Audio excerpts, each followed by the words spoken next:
We acknowledge the people who are the traditional custodians of the land, pays respects to elders, past and present, and extends that respect to other Aboriginal and Torres Strait Islander peoples. Warning: Aboriginal and Torres Strait Islander people are warned that the following content may contain images and voices of deceased persons.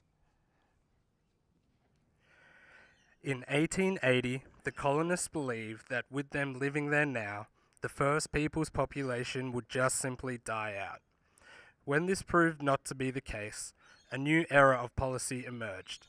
The policy would be known as the Protection and Segregation Policy, which would protect and segregate Aboriginal and Torres Strait Islander people from the colonists. They would also look to christen the First Peoples where possible. In 1883, New South Wales created the Aboriginal Protection Board. The board consisted of 5 colonial men who would have the role of protector. The protectors would become the legal custodians of the remaining 9,000 full-blood and part-blood Aboriginal people who lived in New South Wales. In 1897, Queensland followed suit by creating the Aboriginal Protection and the Restriction of the Sale of Opium Act. These acts would go on to create the model of which other states would follow in the coming years. Western Australia in 1905, the Northern Territory in 1910, and South Australia in 1911. This legislation, which was created under the guise of protecting the First Peoples of Australia from the vices of European ways, stripped them of all civil rights and made them involuntary wards of the state.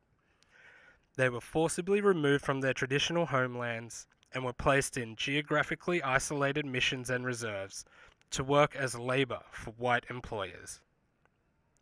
On these reserves and missions, they were forbidden from speaking in their mother tongues, practicing their spirituality, and performing cultural rites. The Aboriginals and Torres Strait Islander people were also prohibited from using their native hunting grounds and accessing their traditional food sources, only having rations of flour, sugar, and tea, which would lead to the beginning of many health diseases. Under protection and segregation policies, children were forcibly removed from their families and placed on reserves and missions without any court case or legal ruling. The victims of this practice would continue to undergo further segregation and separation under the policy of assimilation in the years to come. By 1937, the assimilation policy came into action following the first Commonwealth State Native Welfare Conference. It was expected that, in the course of time, all Aboriginal people, full-blood or mixed-blood in Australia, would live like other white Australians. It was considered a way of unifying white Australia, where a common culture was shared, promising hope and security for an anxious nation following government fears of exclusion from vital economic, political, and defence alliances. As part of the assimilation process, government officials theorised that forcibly removing Aboriginal and Torres Strait Islander people from their families and communities to work for non-Aboriginal and Torres Strait Islander people would over time assimilate them into the rest of the population. The government also fostered programs of adoption and holiday placements for Aboriginal and Torres Strait Islander people, bringing them into non-Aboriginal and Torres Strait Islander societies, resulting in a loss of cultural identity. This process was represented by the mass media to be positive, reassuring, and non-threatening, with Aboriginal children smiling on the covers of the newspapers, which promised readers that they would be better off and happier when they are assimilated into a white world. The decades of removal and displacement of families and the institutionalisation of Australia's First People has led to significant health adversities today.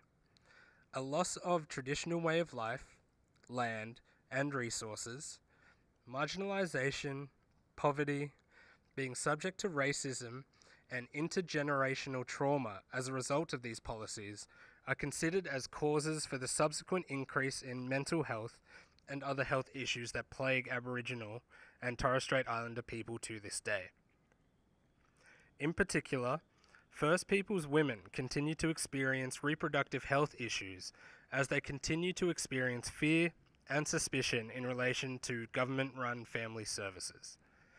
This has had a significant impact on their health as they continue to avoid health services in times of need out of fear of having their children removed.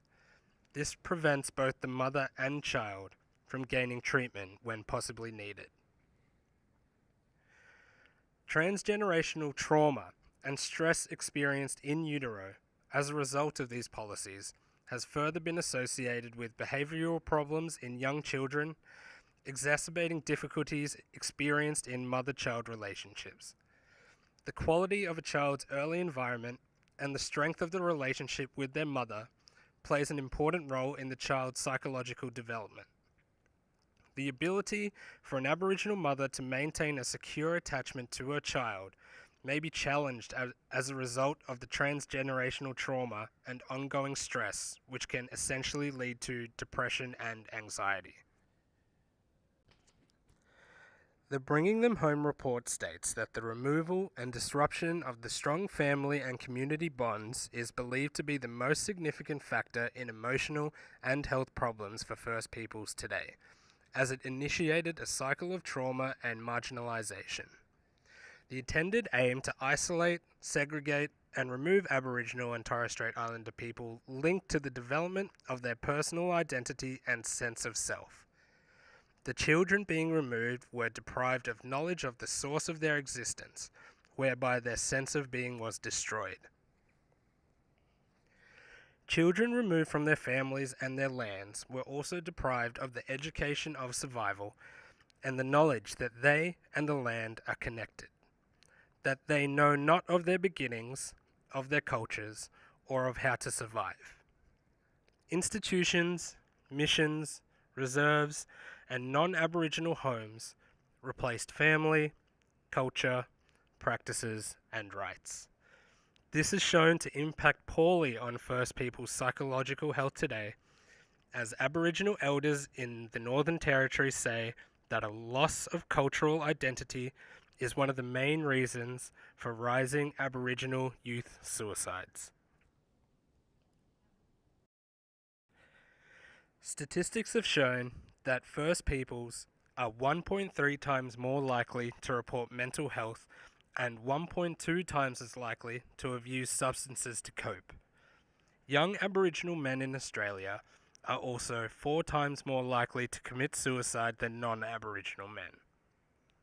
Alcohol and drugs are seen to be the main issue that are pushing Australia's First People over the edge as a result of cultural identity losses and cross-cultural confusion due to the ongoing effects of the policies. The Aboriginal elders outlined these issues in a publication and stated that many of the interventions put in place for these health effects have not been culturally relevant, as they have ignored the underlying problems which have led to higher rates of alcohol and drug abuse. Evidently, the impact of both policies has brought about significant barriers towards improving the health of First Peoples. It is necessary that, at the level of healthcare, the definition of health should include the physical, mental, and spiritual well-being of entire communities, not just the symptomatic treatment of the individual, which the elder from the Northern Territory mentioned.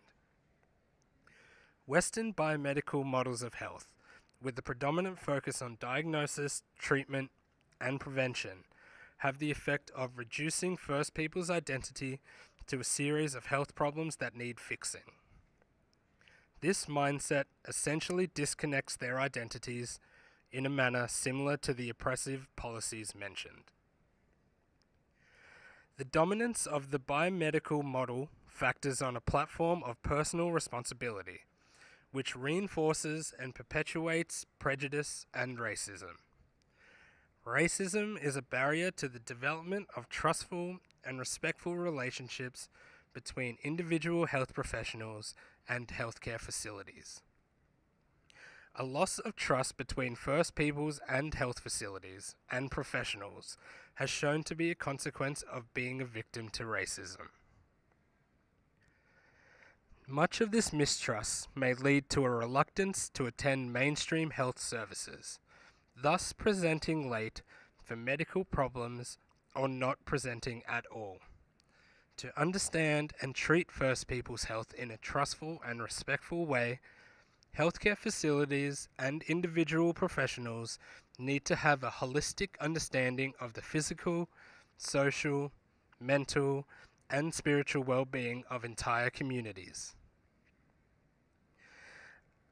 As the elder previously mentioned, the only way to find out what is going on with at-risk young people and to tell if they are really hurting is to take them fishing and hunting. Sit down with them on country. Sitting in your office is no help. Individual health professionals should also have an understanding that physical, social, mental, and spiritual well-being is inextricably linked to First Peoples history and cultural context, along with having cultural humility to facilitate a relationship that is built upon trust and respect.